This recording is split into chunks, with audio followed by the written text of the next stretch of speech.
As I proceed with this message, isa po sa mga pinag-aaralan ko, one of the things that I'm trying to learn and know more about is what I came across recently, which is called cancel culture. It's the first time that I've heard of that term, and I wonder if you know what cancel culture is all about. Cancel culture is defined online as the popular practice of withdrawing support, hence the word cancel or canceling, withdrawing support from public figures and companies after they have done or said something considerably objectionable. Cancel culture has seen its rise mostly in the social media. What happens with cancel culture is that a person or a group or a business is prominently maligned or vilified or exposed online for some objectionable or offensive views or actions.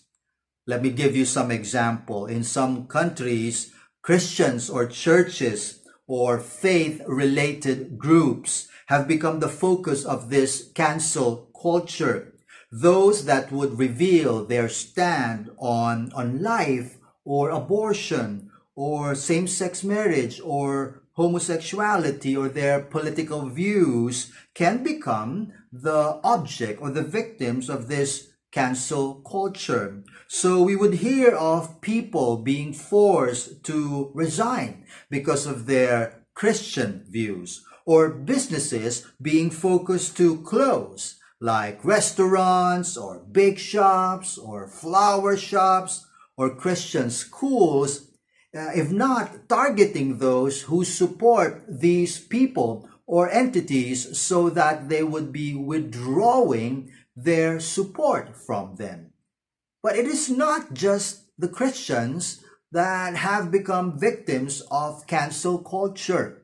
Pwede kang maging biktima ng cancel culture or the object of cancel culture because of your views on politics. Sometimes you can become collateral damage because you are a relative or have some form of association or link with a person with an objectionable view or stance.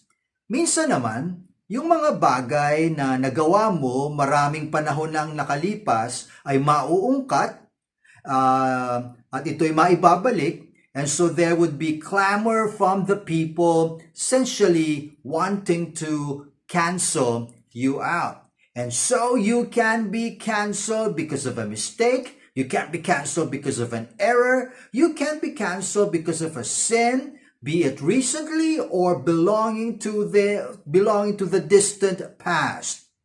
Pero alam niyo po, when you try looking more deeply into this cancel culture, kung tutuusin, hindi na po bago yan. Cancel culture has been there ever since. It is not really new. In fact, it is in the Bible, or it was in the Bible. And in one story, in fact, it actually involved Jesus. And this is what I would like to share today. Now, this story had something to do with a woman who was caught guilty of committing adultery. And this can be found in John chapter 8, verses 2 to 11. John chapter 8, verses 2 to 11. Let me read. Early in the morning, referring to Jesus, he came again to the temple, and all the people came to him. And he sat down and taught them. The scribes and the Pharisees brought a woman who had been caught in adultery. And placing her in the midst, they said to him, Teacher, this woman has been caught in the act of adultery. Now in the law, Moses commanded us to stone such women.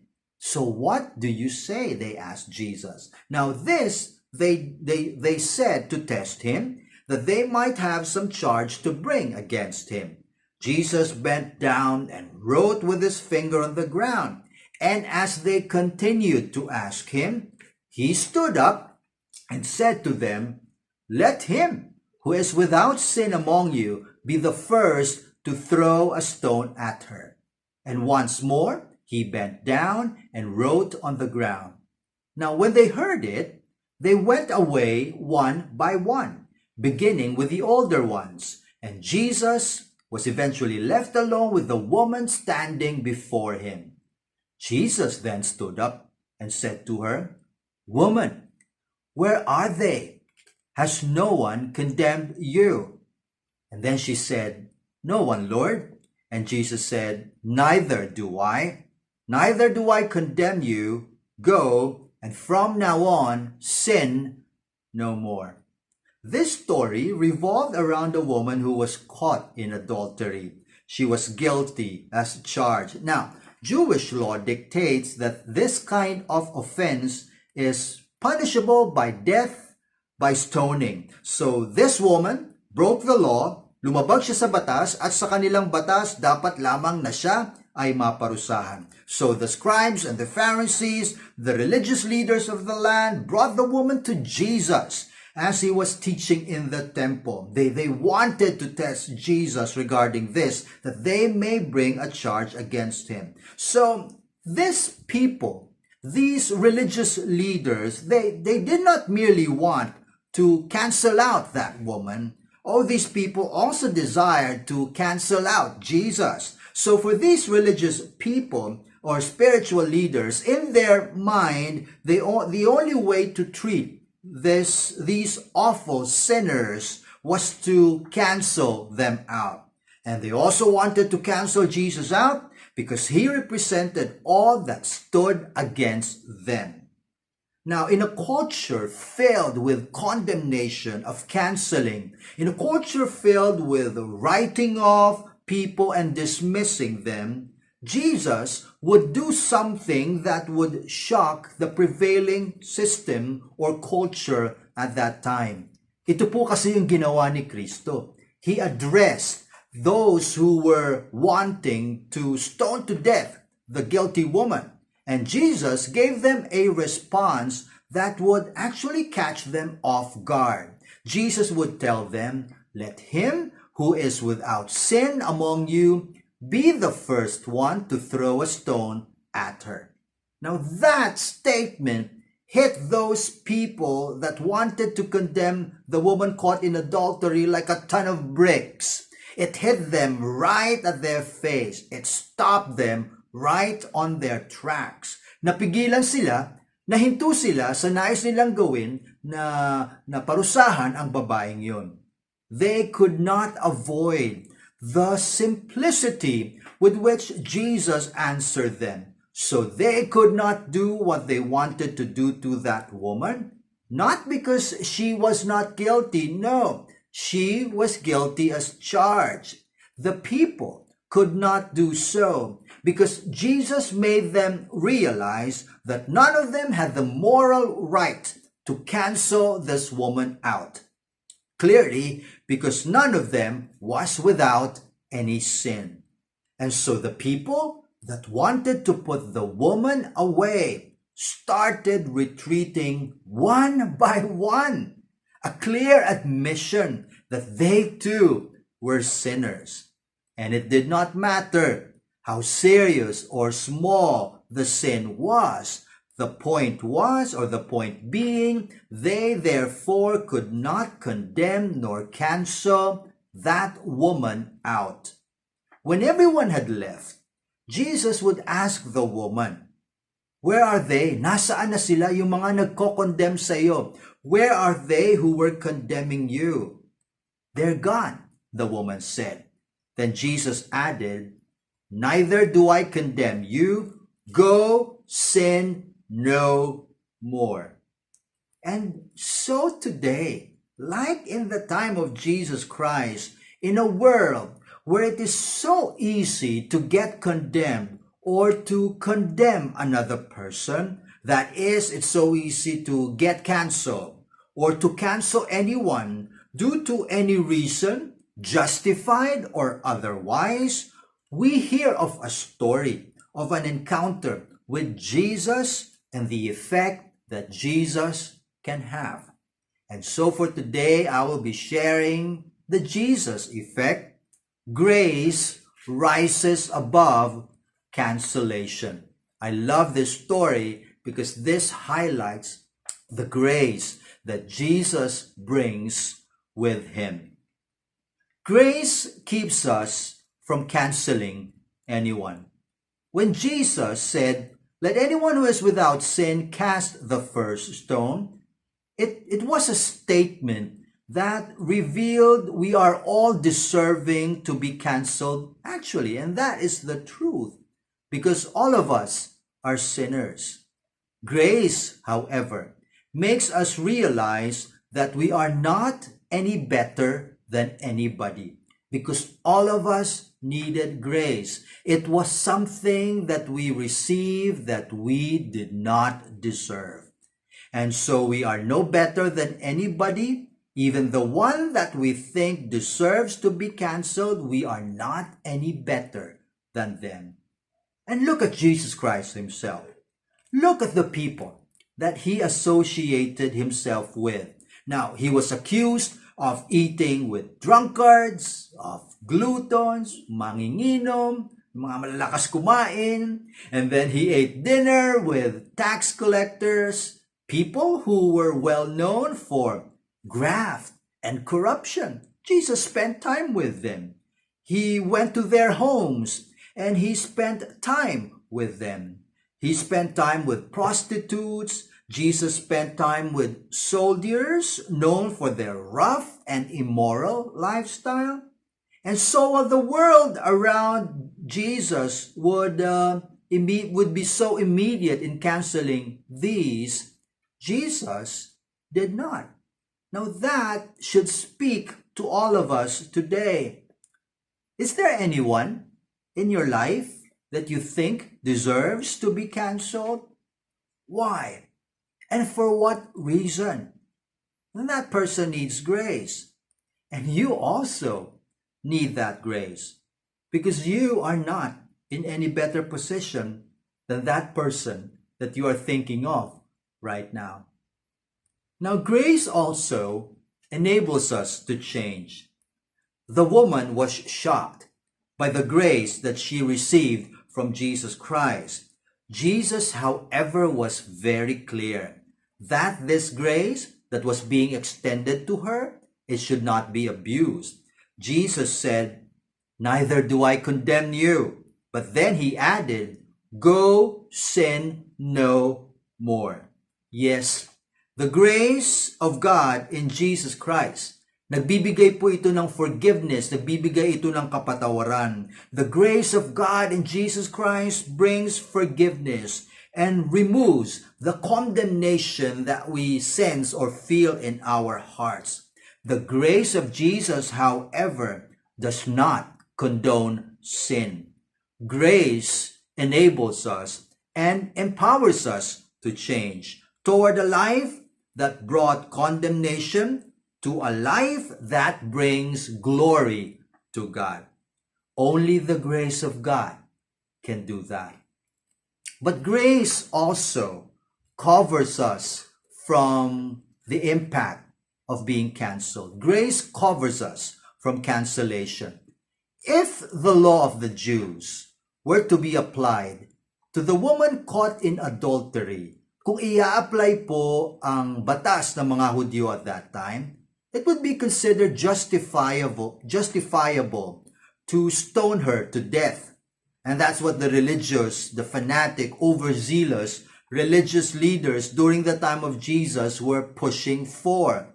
But there was another law in effect, and that came with Jesus in that encounter.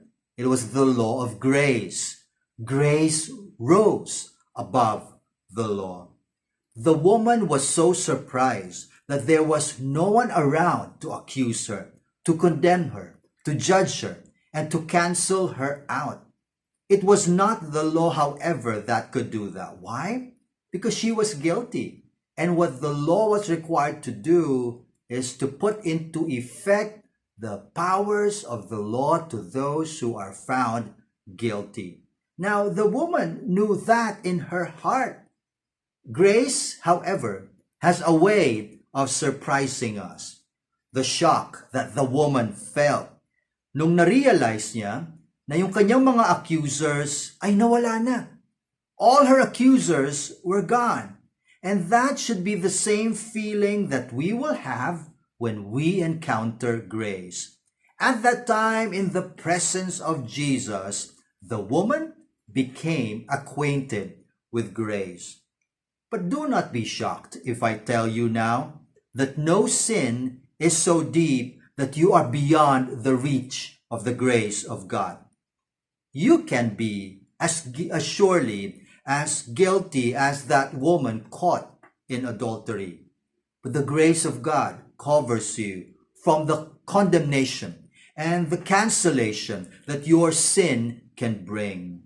While the consequences of your sin may not necessarily be cleared or done away with, your conscience, stricken by guilt, will be covered by the grace of Jesus and cleansed from the ills that guilt brings.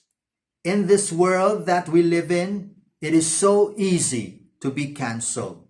One mistake, one wrong move, one wrong pronouncement, one error, one politically incorrect move, one sin, and especially if social media takes hold of it, there will be someone ready to cancel you out. But not so with God. God, through Jesus, brought grace into the world that is so full of anger, of hate, condemnation, and cancellation. God is very unlike this world. While the world is ever ready to cancel anyone that stands opposed to it, God does not. God, through Jesus Christ, wants to extend grace. Just look at the Bible. You will find from the pages of the Bible many men and women who likely in the eyes of the world or in the world of cancel culture would be deemed worthy of being condemned. Yet the Bible did not cancel them out. Abraham the liar, the brothers of Joseph, they can be charged with human trafficking their very own brother. The power-bragging Samson, David the adulterer and murderer, Solomon the king of slave labor, amassing extravagant wealth and power. If you subject Solomon to a lifestyle check, surely he will fail. Rahab was a prostitute. Paul, the apostle, was a murderer of Christians. Or you may have heard of a thief by the name of Onesimus. I tell you, if these people were alive today, social media will call them out and cancel them altogether. But I am baffled by God and the grace that He brings through Jesus Christ, because He did not cancel these people out from the pages of the scriptures. Ironically, they even became hallmarks of the grace of God. And this is what I would also like for you to believe today. God, through Jesus Christ, wants you to carry with you His trademark of grace, not cancellation. That will set you apart from this world of cancellation, from this world of condemnation, from this world of hate and forgiveness and anger. Those are trademarks of the world. Let grace be the mark of God in you through Jesus Christ. And so indeed, Jesus has this effect on those who would have an encounter with Him, that in a life that is so eager and sometimes too quick to cancel out anyone, grace covers cancellation.